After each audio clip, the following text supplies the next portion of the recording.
Ninth degree black belt, Grandmaster Hang-Ung Lee, president and founder of Sangam Taekwondo and the ATA Black Belt Academies, proudly presents The Way of Traditional Taekwondo, Volume 6, Purple Belt.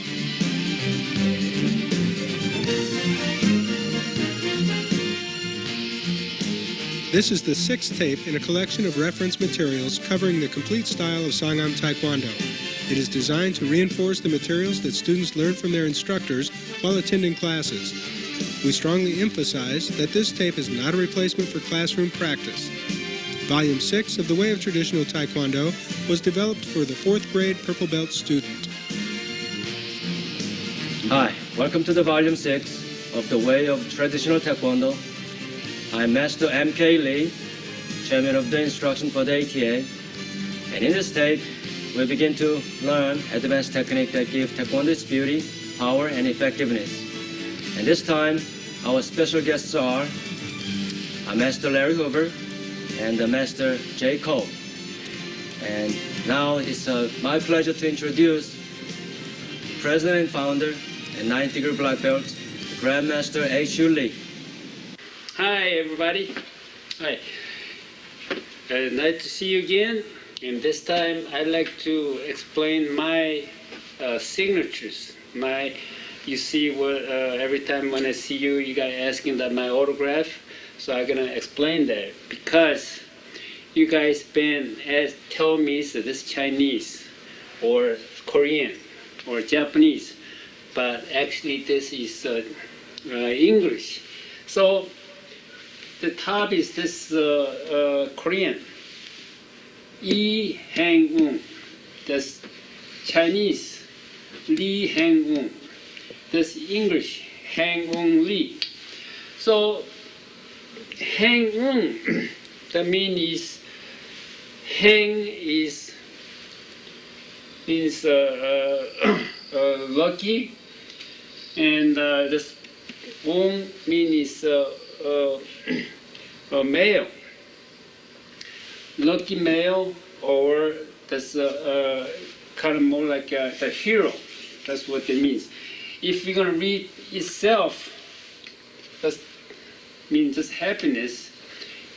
It itself, that's like more the male. So you have to read these two characters together. That means that's me, that's my name. By English, you people always have two names, but in Korean they have those two is only one name. So Hang-un Lee, not says that's my first name, that's my middle name. But we didn't have middle names. We have only one names. So you have to read that together. Now I'd like to the English, my autograph, like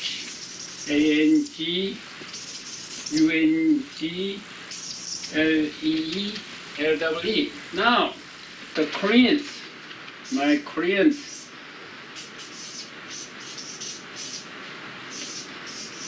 that's Koreans, okay? I gotta show you, here are my Korean signatures.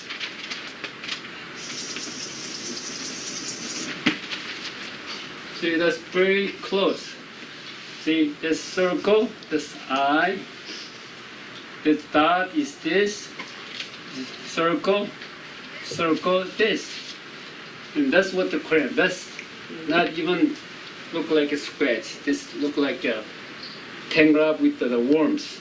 That's what it is. Okay, now next, Chinese.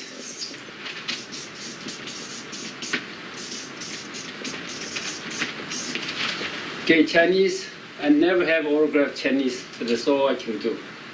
So that's the autograph, the English.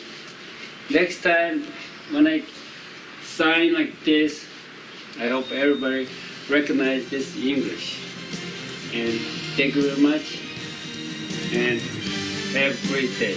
Thank you. ATA. This tape is designed to help you learn and retain the Purple Belt material. By attending class with your instructor, reading the way encyclopedias, and watching the way videos, you should be very well prepared for your next tournament or testing.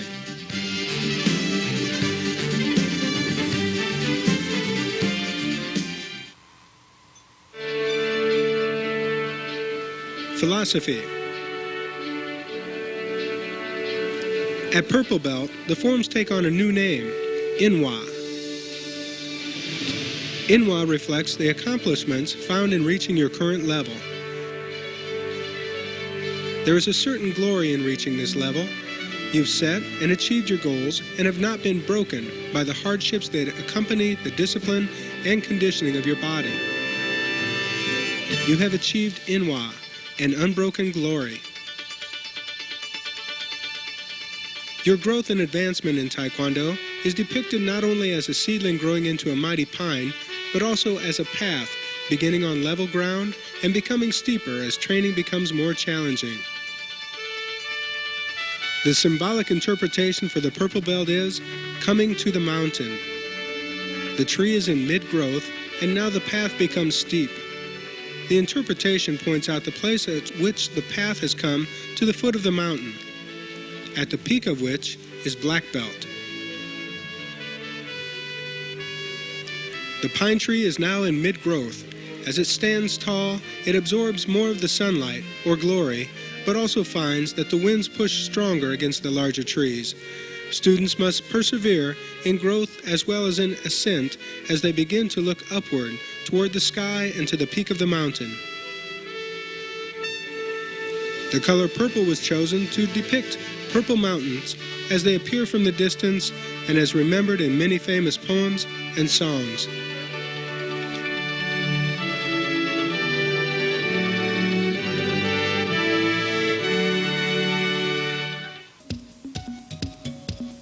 Types of movements. In this section, we will discuss the new types of movements for the Purple Belt student. Repeat techniques. The term repeat means to do the same technique with the same leg or arm again immediately after the first strike. In Inwa 1, the repeat technique used is a repeat round kick. Usually, a repeat technique strikes two different targets. The first strike is used to score and/or as a distraction to pull the block away from the intended target.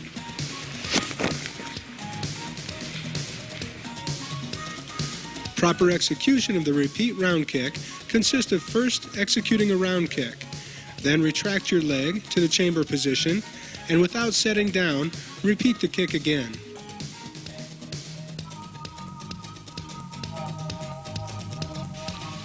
The repeat kick has many uses. It is used in forms, as a great sparring combination, and as a high-rank board break requirement. Double techniques.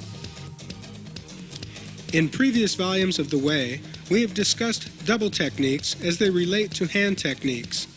In this volume, we will briefly discuss the double technique as it relates to kicks. For our example, we will demonstrate the double jump front kick. As you jump into the air, execute any type front kick with either leg. Before landing, immediately follow the kick with another front kick with the opposite leg. Both kicks must hit the target before landing in order to be classified as a double jump front kick. Always make time to review previous types of movements studied at the beginner and intermediate levels. For best results, consult with your instructor and the Way encyclopedias and tapes. Stances. The new stance introduced at the Purple Belt level is the closed stance. It is similar to the attention stance with the exception of a slightly deeper bend to the knees. Prepare for the closed stance by placing your feet together while slightly bending your knees.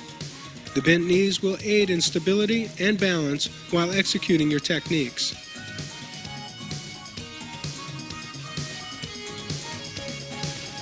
Blocks and strikes. At the Purple Belt level, we introduce you to several new blocks and strikes.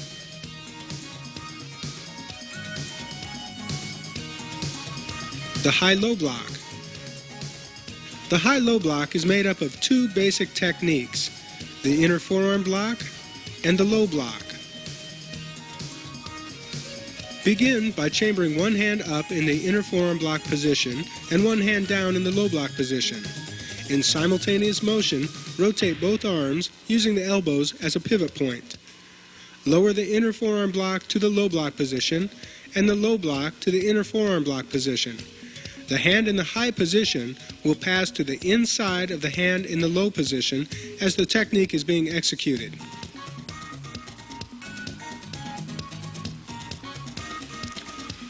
The square block. The square block was developed by combining a basic outer forearm block with a basic high block. Begin by chambering your hands in the high block, outer forearm block starting position.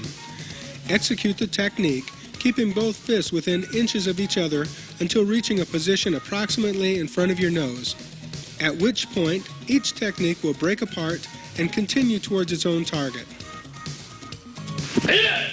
The square block is an effective defensive tool when used to defend against multiple attackers and their various offensive attacks. The vertical punch.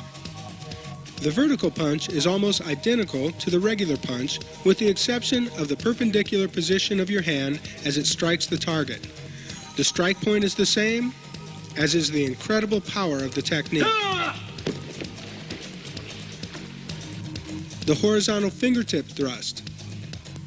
The horizontal fingertip thrust is identical in execution to the vertical fingertip thrust with the exception of the horizontal ending position of the hand as it strikes the target. This technique should be directed towards soft tissue areas of the body. The target will not affect the power of the technique, but it will affect your safety and health. The back elbow strike with support. The elbow strike is a new addition to your Taekwondo arsenal. It is a devastating tool when used for board breaks and personal protection. To avoid serious injury, use the fleshy area just above the elbow versus the point of the elbow for contact. The back elbow strike used in Inwa 1 strikes upwards from waist level into the attacker's solar plexus. Prepare for the technique by extending one hand outward as a reverse punch. Place the palm of the other hand over the face of the fist. Drive your elbow towards the target while pushing against your fist for increased support and power. Finally, with the support of your opposite arm, complete the twist of your hand to a palm-up position as your elbow drives into the target.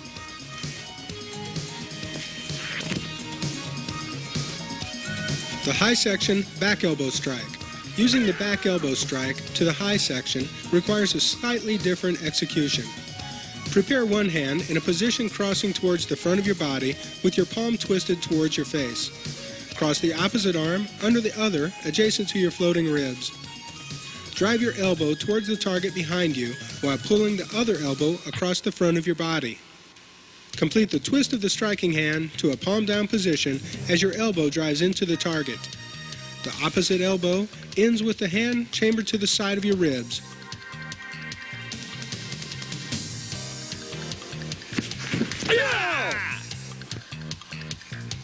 The horizontal elbow strike. The horizontal elbow strike is designed to strike an attacker in front of you. Horizontal refers to the directional path the technique travels. The strike point is the flat area about 1 to 2 inches below the tip of your elbow. Chamber the elbow with the hand next to your ribs as if punching. Extend your opposite hand in vertical fingertip thrust position towards the target. Swing your striking elbow forward toward the target while simultaneously pulling your opposite hand in toward your strike. It's important to note that your striking elbow should make contact with the palm of the opposite hand. We cannot emphasize enough the importance of reviewing previously learned blocks and strikes as you near your goal of becoming a black belt. Kicks. When executed properly, The new kicks introduced at this level reward the practitioner with both the element of surprise and, of course, power. Jump outside crescent kick. The jump outside crescent kick creates its power by utilizing a swinging motion and the outer edge of the foot as the striking tool. The chamber of the kick begins during the jumping motion. The striking leg should bend slightly as the base leg chambers upwards beneath the body. Extend your striking leg so it strikes the target at the peak of your jump. Land first with your base leg, followed by your kicking leg.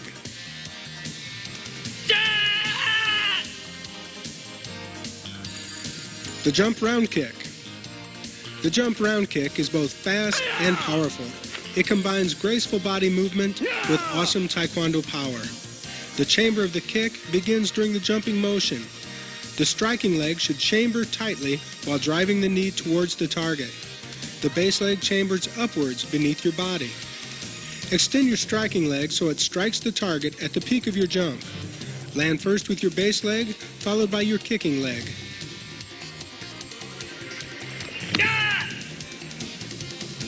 The hook kick. The hook kick is the basic kick behind such powerful techniques as the step and jump spin hook kicks.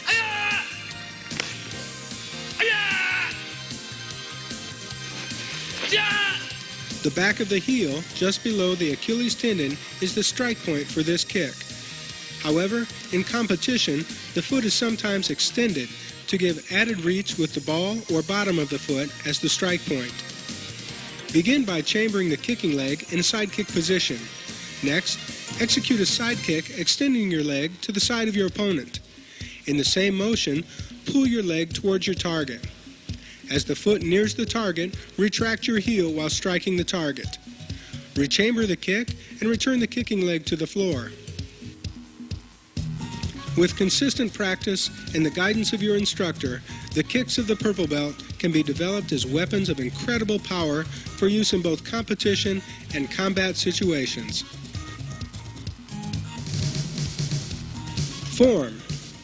Inwa 1 begins a new series of patterns used to complete the color belt portion of the Sangam star. Inwa 1 is performed by completing two smaller square patterns which follow a figure 8 pattern.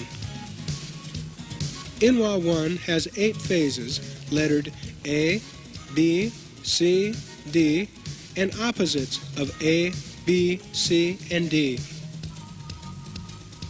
Phase A, double knife hand block, reverse horizontal elbow strike, number 2 inside crescent kick, reverse side kick, vertical back elbow strike with support. Phase B, double outer forearm block, number 2 round kick, double outer forearm block. Phase A, opposite, double knife hand block, reverse horizontal elbow strike, number 2 inside crescent kick, reverse side kick, vertical back elbow strike with support. Phase B, opposite, double outer forearm block, number 2 round kick, double outer forearm block. Phase C, square block, number 2 front kick, side kick, reverse vertical punch, punch, knife hand strike. Phase D, high-low block to front, double knife hand block, reverse horizontal fingertip thrust, outside crescent kick, knife hand block, punch.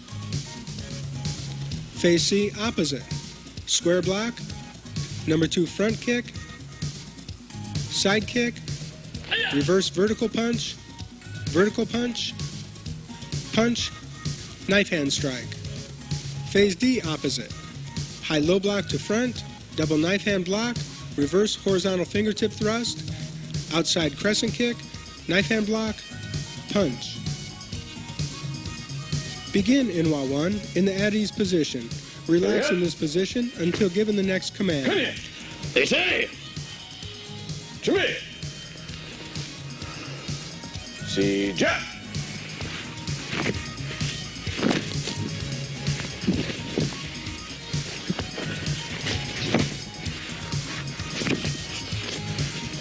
Inwa 1 has 44 movements and 3 gyi-ups.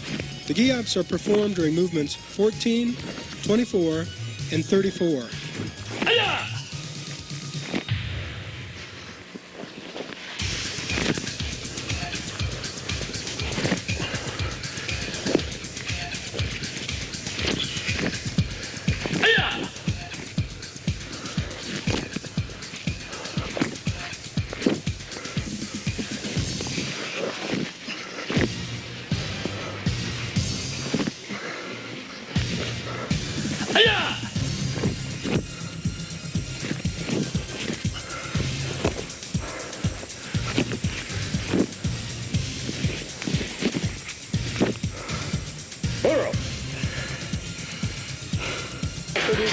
Would you like to add some excitement to your training? Try competing in an ATA regional or national tournament. Tournaments not only offer healthy competition, they offer an opportunity to make lifelong friends. Self-defense. It takes guidance and experience to learn the many intricacies relating to self-defense. One of the best ways to gain this experience is to attend an ATA Pro-Tech seminar. Ask your instructor about the next Pro-Tech seminar in your area or at one of our national events. Number 1, outer forearm block, inward outer forearm strike to the radial nerve, knee strike to common peroneal, following up with a reverse elbow strike.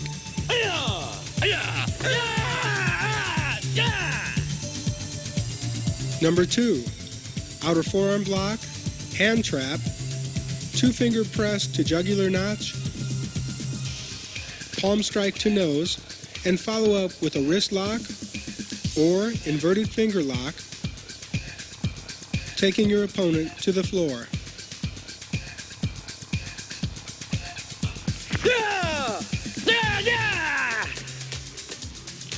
It's good practice to alternate the use of the suggested follow-up techniques. Grandmaster Lee also encourages adding some of your own follow-ups. Free sparring. Let's continue to build upon our knowledge of free sparring by studying 2 new types of footwork. They are the drag step and the slide step. The drag step allows small, almost unnoticeable adjustments of distance.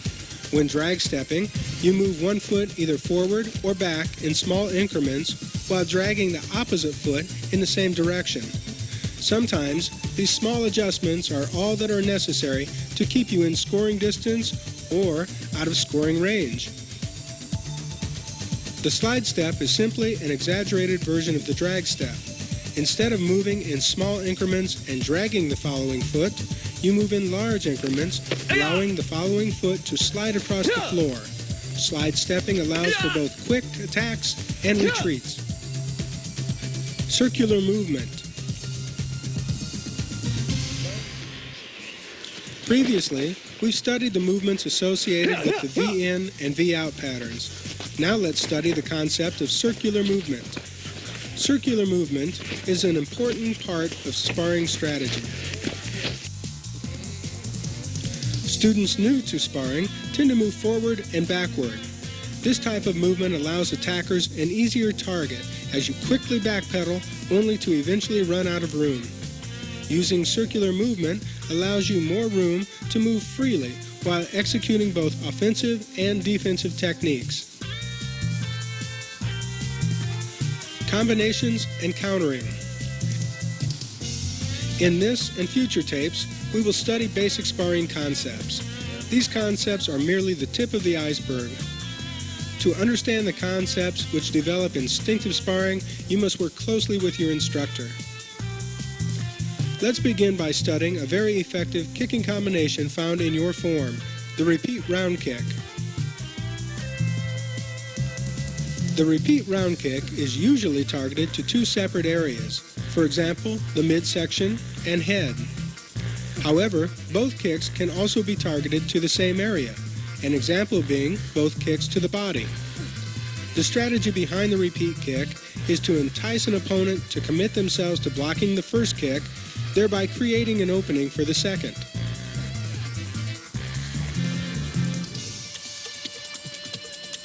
Complete your new sparring combination by adding a lunge punch and reverse punch after your repeat kicks.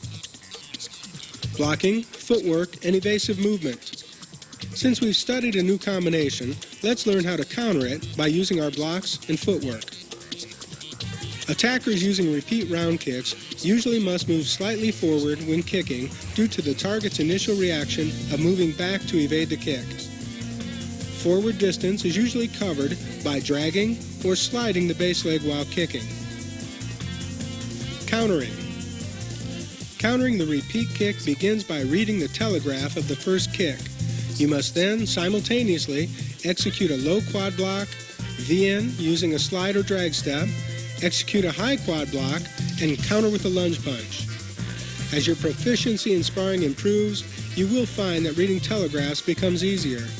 With proper reading of technique, you will be gone and countering before the technique even gets off.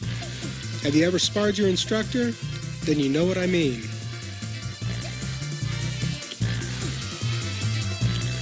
Board breaking. In Sangam Taekwondo, purple belts are required to begin breaking boards for rank promotion. Emphasis is placed on introducing students to the art of breaking versus demonstrating their power. Grandmaster Lee has endorsed the use of rebreakable boards. Deciding factors of using rebreaks versus wood boards included issues of ecology, safety, cost savings, and consistency. Purple belts have 3 breaking options to choose from and are required to break only one board. The 3 breaking options are the elbow strike, the palm strike, and the knife hand strike. Successful board breaking requires much practice. Attention must be paid to using the correct procedure, board size, grain direction, holder setup, and proper technique. In this tape, we will focus on proper technique. You can learn more about board size and setup from Volume 6 of the Way of Traditional Taekwondo Encyclopedia for Purple Belts. While practicing the following series of exercises, you should focus on increasing the following skills. Always focus on the center of the target. Strike the target with a proper striking tool. Penetrate beyond the surface of the target. Always use full speed with no hesitation. And maintain your balance throughout the break. Here are 3 training exercises designed to safely teach board breaking technique. Remember to apply the previous skills to each exercise. Exercise 1, using paper targets. Have a partner hold a sheet of paper by its top edge. Practice striking the paper with your technique. Using paper allows you to concentrate more on focus and follow through and less on power. Exercise number 2, soft target pads. Have a partner hold a target pad. Practice striking the pad with your technique. Using a soft target pad allows you to concentrate on both focus and follow through while applying power. Exercise number 3, dual targets. Have a partner hold 2 targets about 12 inches apart. The targets should be parallel to each other while in the same range of motion. Visualize the first target as your board and the second is the follow-through point. Execute a full power strike to the first pad, following through until striking the second pad. Using dual targets allows you to concentrate on focus and follow-through using full-speed techniques. Well, we've studied the basic skills and exercises to prepare ourselves to break boards. All that's necessary now is to learn the actual breaks. Let's begin by studying your 3 breaking choices. The elbow strike can be executed as a regular or reverse strike. Begin by chambering the hands for the strike. Execute the strike by pushing the elbow through the target while pulling back with the opposite hand. Penetrate through the target as if to strike the holders. Begin the palm strike by fully chambering your hands. This gives you more distance in which to develop maximum momentum and speed. Execute the strike by pushing the palm through the boards while pulling back with the opposite hand. Here's a small tip. Striking towards the top center of the board will help keep your fingers from getting in the way. Begin the knife hand strike by bringing your fingers tightly together to protect against injury. Fully chamber your hands, then execute the strike by swinging the arm through the board, striking with the knife edge of the hand. Keep the arm slightly bent as it penetrates through the board. Be mindful that breaking boards offers the potential for personal injury. It is highly suggested that all attempts at actually breaking boards are done so under qualified supervision.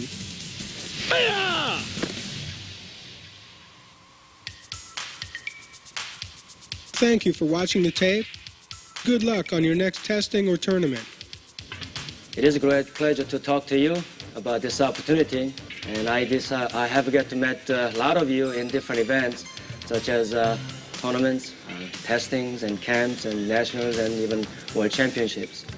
And many of you have shown interest to become instructors, and I want you to know that your instructor have a special program to help you set to become a great leader in your community.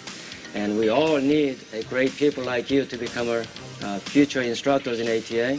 And I hope that you set your goals to become instructors, and hope to see you in there in the future. Thank you very much.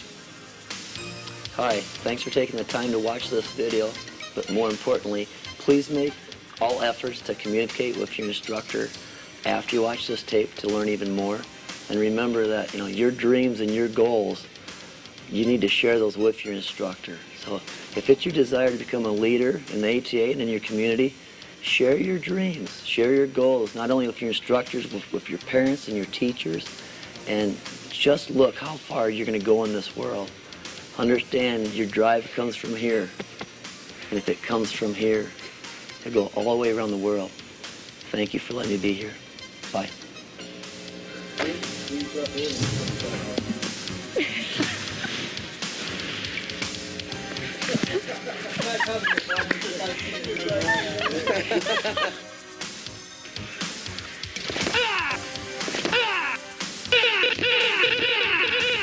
Man, that hurt.